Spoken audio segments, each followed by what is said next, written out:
నమస్కారం,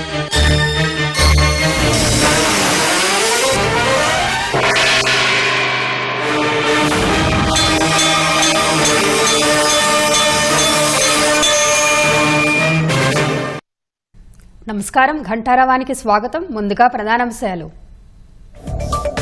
అమరావతిలో మరో 2723 కోట్ల పనులకు సీఆర్డీఏ ఆమోదం.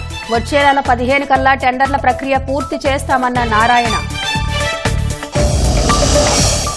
స్థానిక సంస్థల్లో బడుగులకు 34% రిజర్వేషన్లపై న్యాయ పోరాటం.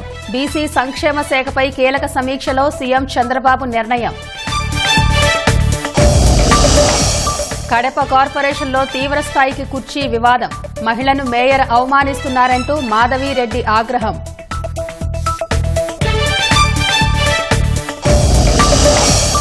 మృతదేహం పార్సిల్ కేసులో పోలీసుల పురోగతి. మృతుడు కాళ్ల మండలం గాంధీనగరం వాసిగా గుర్తింపు.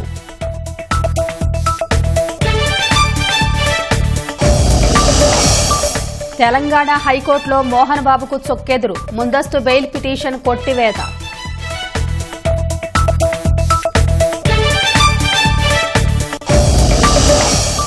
యువతకు మిషన్ మోడ్లో ఉద్యోగాలు కల్పిస్తున్నామన్న మోదీ. ఏడాదిన్నరలో 10 లక్షల ఖాళీలు భర్తీ చేసినట్లు వెల్లడి.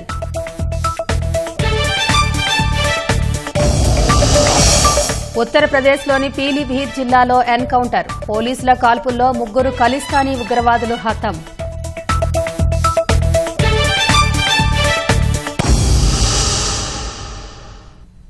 అమరావతిలో మరో 2723 కోట్ల రూపాయల విలువైన నిర్మాణ పనులకు సీఆర్డీఏ ఆమోదం తెలిపింది. ఈ మేరకు సీఆర్డీఏ అథారిటీ నిర్ణయాలు వెల్లడించిన మంత్రి నారాయణ రాజధాని నిర్మాణ భారం ప్రజలపై పడబోదని స్పష్టం చేశారు.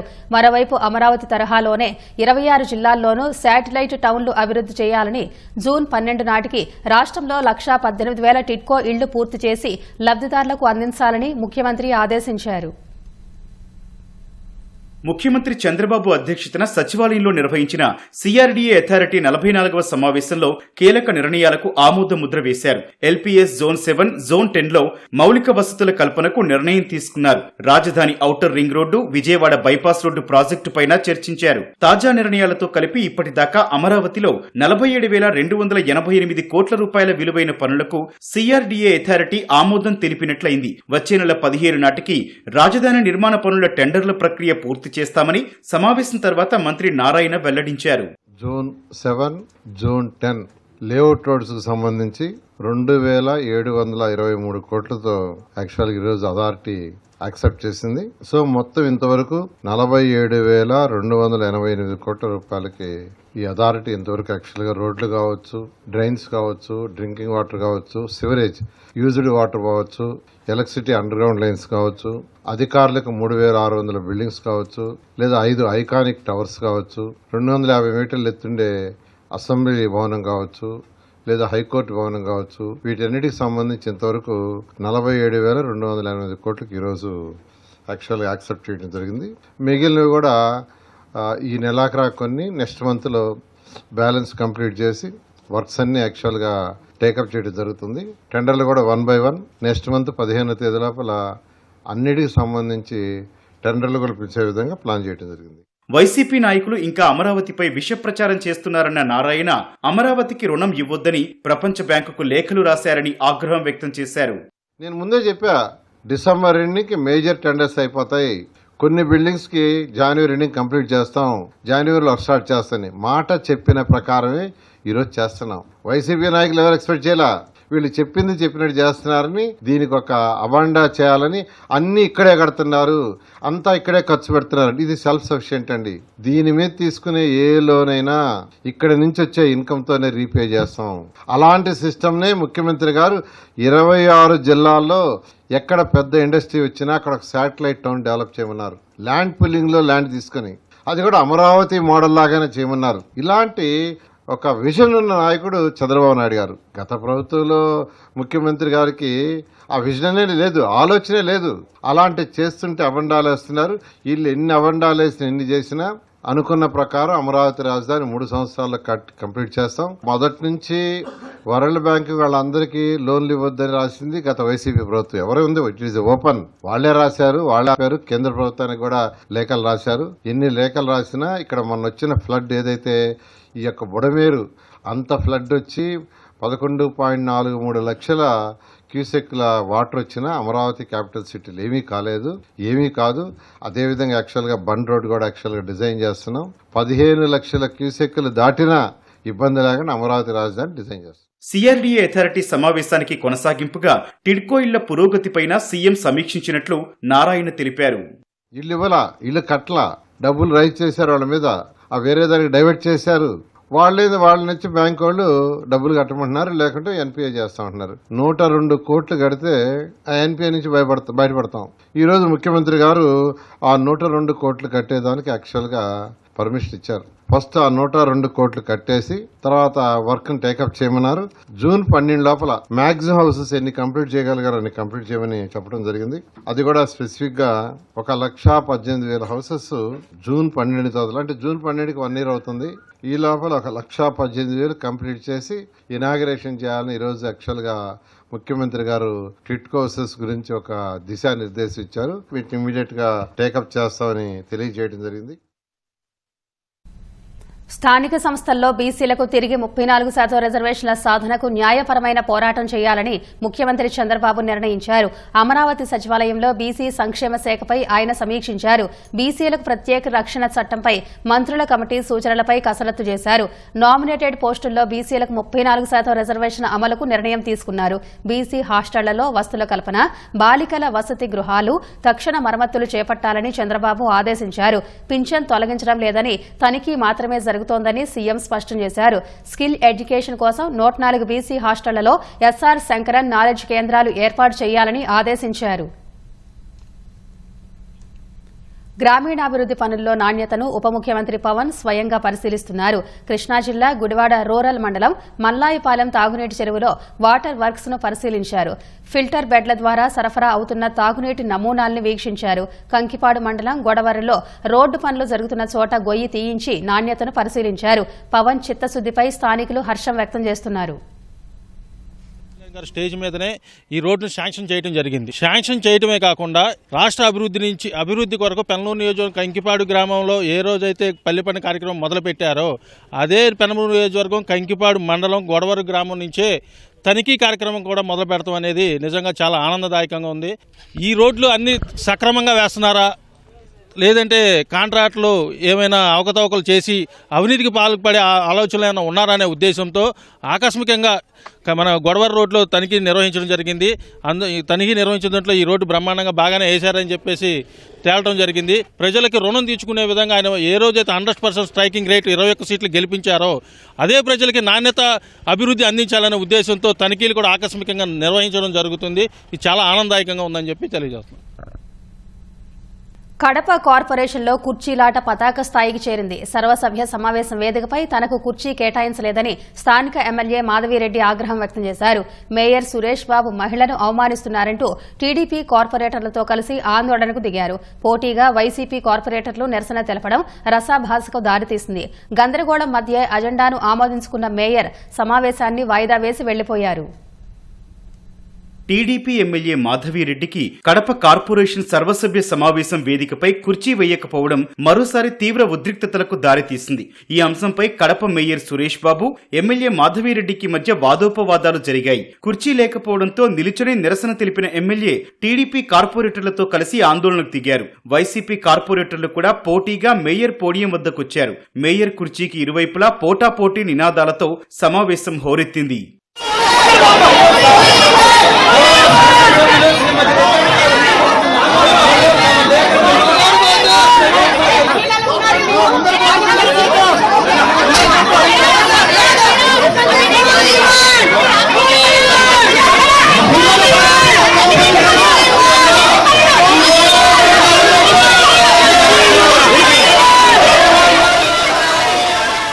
మేయర్ సురేష్ బాబుకు మహిళలంటే చిన్న చూపని ఎమ్మెల్యే మాధవిరెడ్డి ధ్వజమెత్తారు. వైసీపీ పాలనలో కుడి ఎడమ వైపు ఎమ్మెల్యేల్ని కూర్చోబెట్టుకున్న మేయర్ ఇప్పుడెందుకు తీసేయించారని నిలదీశారు. విచక్షణాధికారం ముసుగులో మేయర్ విచక్షణ లేకుండా ప్రవర్తిస్తున్నారని దుయ్యబట్టారు.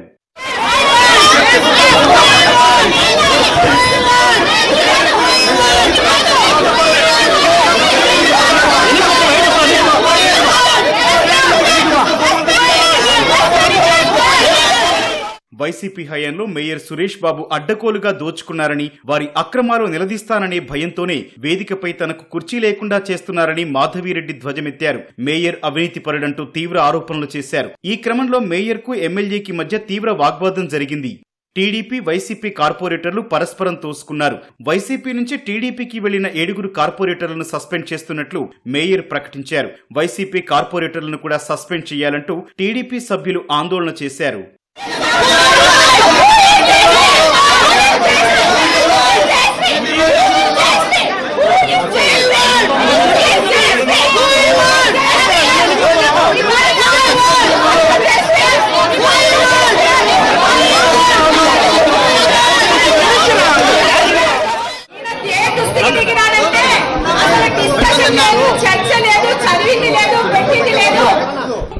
వచ్చేసి 10 మందిని గుంపు చేసుకొని వచ్చి అన్ని ఆమోదించినామని చెప్పేసి పోతా ఉన్నాడు.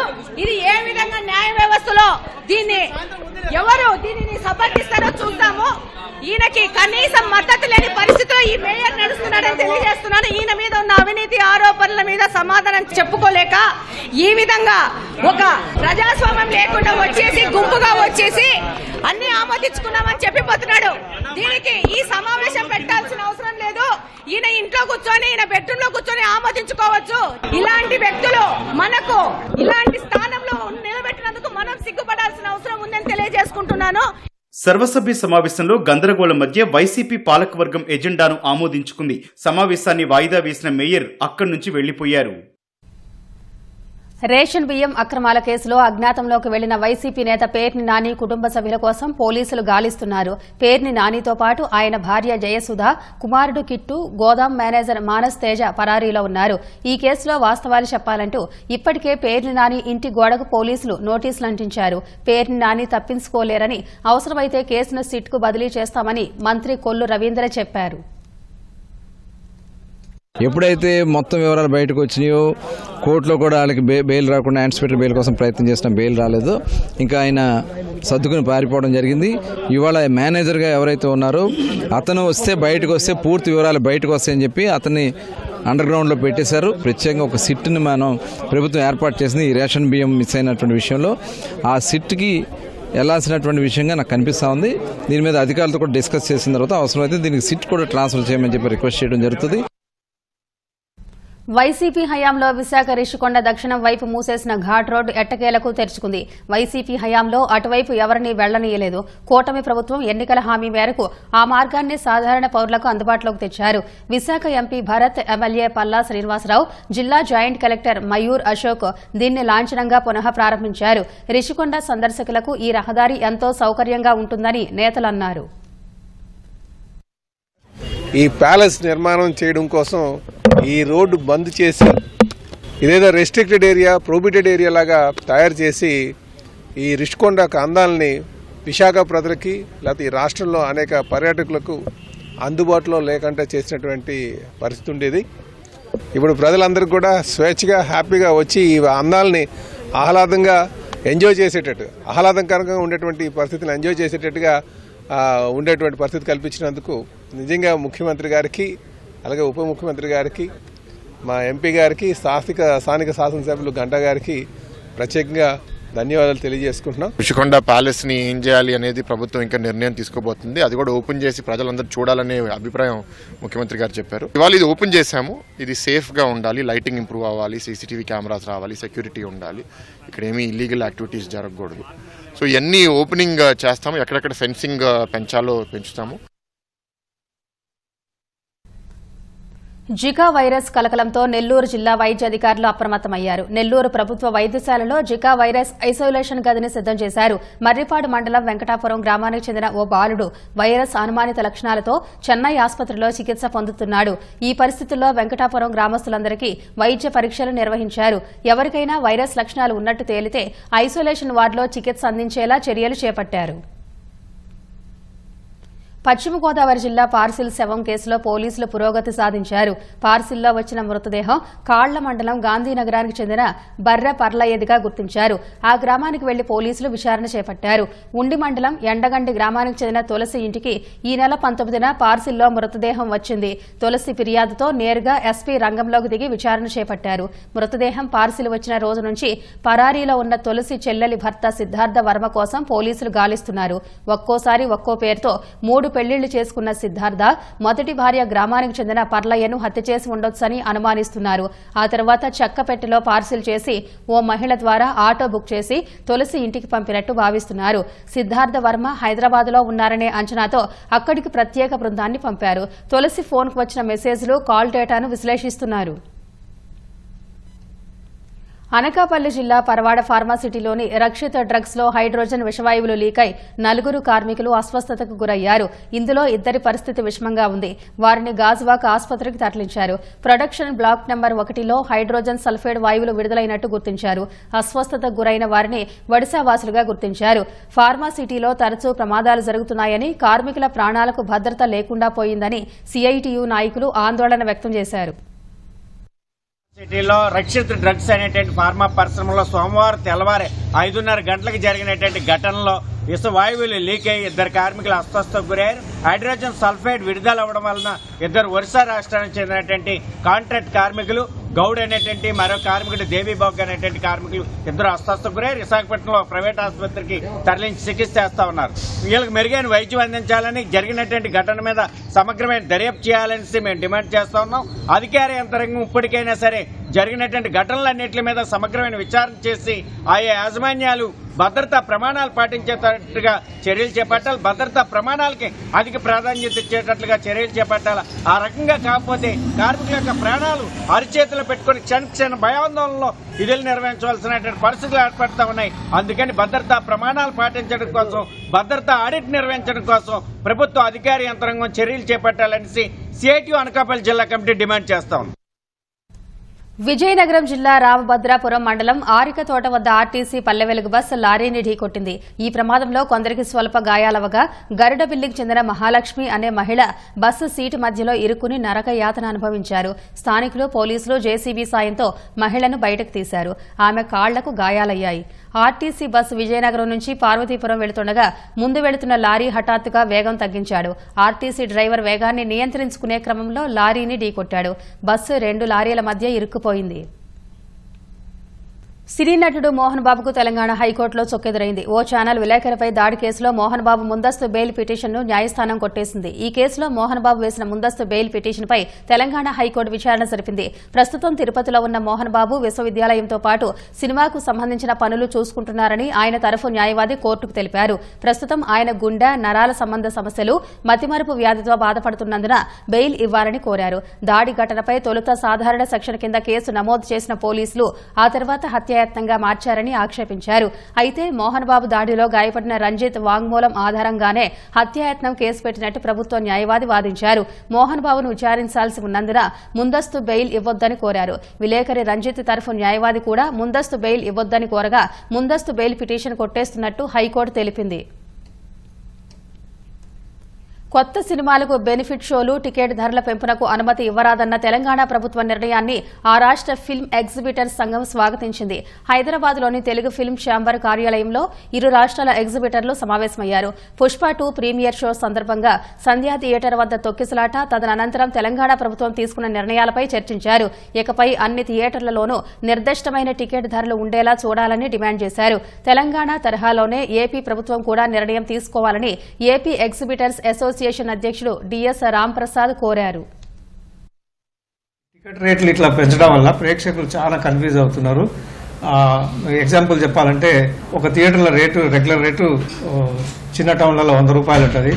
సైంధవ రాగానే 150, బాలకృష్ణ రాగానే 200, ఇంకొకటి పుష్ప రాగానే 300, ఇట్లా పిక్చర్ టు పిక్చర్ టికెట్ రేట్లు చేంజ్ చేయడం వల్ల కూడా ప్రేక్షకులు ఇబ్బంది పడుతున్నారు. ఇంకోటి కూడా మేము అనేది ఏంటంటే మొదటి 3-4 రోజులు ఎక్కువ చూసేది పేద విద్యార్థులు, స్కూల్ స్టూడెంట్స్, హాస్టల్ వాళ్ళు మరియు ఫ్యాన్స్, లేబరే చూస్తారు. వాళ్ళనే ఎక్కువ డబ్బులు వసూలు చేయడం కూడా మాకు బాధాకరంగా అనిపిస్తున్నది. దయచేసి టికెట్ రేట్లు ఏదైనా ఒకటి ఫిక్స్ ఉండాలని చెప్పి దిల్ రాజు గారు దరఖాస్తు చేయడం జరిగింది. లక్కీగా అదే విషయం సీఎం గారు నిన్న ఇంకొక సందర్భంలో చెప్పిండు కాబట్టి వారికి మేము స్వాగతిస్తున్నాం. బెనిఫిషియల్ కానీ ఈ రేట్లు పెంచడం కానీ వద్దని చెప్పి ఇండస్ట్రీ వారిని డిమాండ్ చేస్తున్నాం. అయినప్పటికీ కొన్ని సినిమాలు కొందరు నిర్మాతలు ఎక్కువ ఖర్చు పెట్టామని చెప్పేసి రేట్లు పెంచడం జరుగుతుంది. అది ప్రేక్షకులకి, ఇటు థియేటర్లకి జనం వచ్చేవాళ్ళు కూడా తగ్గుతున్నారు, ఆక్యుపేషన్ తగ్గుతున్నాయి. తెలంగాణ గవర్నమెంట్ తీసుకున్నట్లే ఆంధ్ర గవర్నమెంట్ కూడా మీరు రిప్రజెంటేషన్ చేసి తెలియపరిచి ఆ విధంగా బెనిఫిషియల్ కానీ ఈ ఎక్కువ రేట్లు, అధిక రేట్లు వద్దని చెప్పేసి మేము కోరడం అయింది. పుష్ప 2 ప్రీమియర్ షో సందర్భంగా హైదరాబాద్ సంధ్య థియేటర్ వద్ద తొక్కిసలాట ఘటన నేపథ్యంలో తెలుగు చలనచిత్ర ప్రముఖులు త్వరలోనే తెలంగాణ సీఎం రేవంత్ రెడ్డిని కలిసేందుకు సిద్దమవుతున్నారు. ప్రముఖ నిర్మాత Dil Raju game changer cinema ప్రచారం పూర్తి చేసుకుని అమెరికా నుంచి హైదరాబాద్ వచ్చాక రేవంత్ ని కలిసే విషయంపై చర్చిస్తామని నిర్మాత నాగవంశీ తెలిపారు. సంక్రాంతికి విడుదలయ్యే బాలకృష్ణ సినిమా డాకు మహారాజ్ విశేషాలను మీడియాతో పంచుకున్న నాగవంశీ సినీ పరిశ్రమ ఆంధ్రప్రదేశ్ కు తరలిపోతుందనే ప్రచారాన్ని కొట్టిపారేశారు. అన్ఫార్చునేట్ ఇన్సిడెంట్ అనుకోకుండా జరిగింది. ఇంకా అలాంటి జరగకుండా మేము చాలా జాగ్రత్త పడతాం. గవర్నమెంట్ తో పాటు మేము కూడా చాలా జాగ్రత్త తీసుకుంటాం. కళ్యాణ్ గారు పవర్లోకి వచ్చిన తర్వాత ఫస్ట్ మీటింగే పిలిచినప్పుడు అందరికీ చెప్పారు, ఇండస్ట్రీకి నా సైడ్ నుంచి, మన ఏపీ గవర్నమెంట్ సైడ్ నుంచి ఫుల్ సపోర్ట్ ఉంటుంది అని సార్ రిప్రజెంట్ చేసి మాకు చెప్పేశారు. సో అప్పటి నుంచి మీరు చూస్తున్నారు కదా, అప్పటి నుంచి రిలీజ్ అయిన సినిమా అన్నిటికీ గవర్నమెంట్ సైడ్ నుంచి సపోర్ట్ ఎలా ఉంటుందో, సో ఆ సపోర్ట్ అలానే ఉంటుంది ఎప్పుడు అని రాజ్ గారు హైదరాబాద్ వచ్చిన తర్వాత ఒకసారి అందరం కలిసి డిసైడ్ చేసి దెన్ ఎలా విల్ టేక్ ఇట్ ఫార్వర్డ్ అనేది చూడాలి. పుష్ప 2 ప్రీమియర్ షో సందర్భంగా తొక్కిసలాటలో కోమాలోకి వెళ్లిన బాలుడు శ్రీతేజ్కు చిత్ర నిర్మాణ సంస్థ మైత్రి మూవీస్ 50 లక్షల రూపాయల ఆర్థిక సాయం అందజేశారు. ఈ మేరకు సికింద్రాబాద్ కిమ్స్ ఆసుపత్రిలో చికిత్స పొందుతున్న శ్రీతేజ్ను తెలంగాణ సినిమాటోగ్రఫీ మంత్రి కోమటిరెడ్డి వెంకటరెడ్డితో కలిసి మైత్రి మూవీస్ తరఫున నిర్మాత నవీన్ ఎర్నేని పరామర్శించారు. శ్రీతేజ కుటుంబానికి 50 లక్షల రూపాయల చెక్ అందజేశారు. శ్రీతేజ కోలుకోవడానికి చాలా సమయం పడుతుందని, త్వరగా కోలుకోవాలని భగవంతుడిని ప్రార్థిస్తున్నట్టు తెలిపారు. దేశంలో గత ఏడాది నుంచి ఏడాదిన్నర కాలంలో 10 లక్షల మంది యువతకు ప్రభుత్వ ఉద్యోగాలు కల్పించినట్లు ప్రధాని నరేంద్ర మోదీ చెప్పారు. రోజ్గార్ మేళాను ఢిల్లీ నుంచి వర్చువల్ గా ప్రారంభించిన మోదీ ఇంత తక్కువ కాలంలో పర్మనెంట్ ఉద్యోగాలు కల్పించడం రికార్డని పేర్కొన్నారు. ఈ రోజ్గార్ మేళాలో 71,000 మంది యువతకు ఉద్యోగ నియామక పత్రాలు అందించగా ఉద్యోగాలను మిషన్ మోడ్లో కల్పిస్తున్నట్టు ప్రధాని మోదీ వివరించారు. నియామక ప్రక్రియలో పూర్తి పారదర్శక విధానాలు అవలంబిస్తున్నట్టు స్పష్టం చేశారు. ఉద్యోగాలు పొందిన వారిలో ఎక్కువ మంది మహిళలే ఉన్నారని చెప్పిన మోదీ వారి సాధికారతకు బాటలు వేస్తున్నట్టు తెలిపారు. మహిళలకు 26 వారాల పాటు మాతృత్వ సెలవులు మంజూరు చేయడం కూడా వారికి ఉద్యోగాలు చేసుకునేందుకు వెసులుబాటు లభిస్తోందని వివరించారు. भारत के युवाओं के सामर्थ्य और प्रतिभा का भरपूर उपयोग हमारी सरकार की सबसे बड़ी प्राथमिकता है. रोजगार मेलों के जरिए हम लगातार इस दिशा में काम कर रहे हैं. पिछले 10 वर्षों से सरकार के विभिन्न मंत्रालयों, विभागों और संस्थाओं में सरकारी नौकरी देने का अभियान चल रहा है.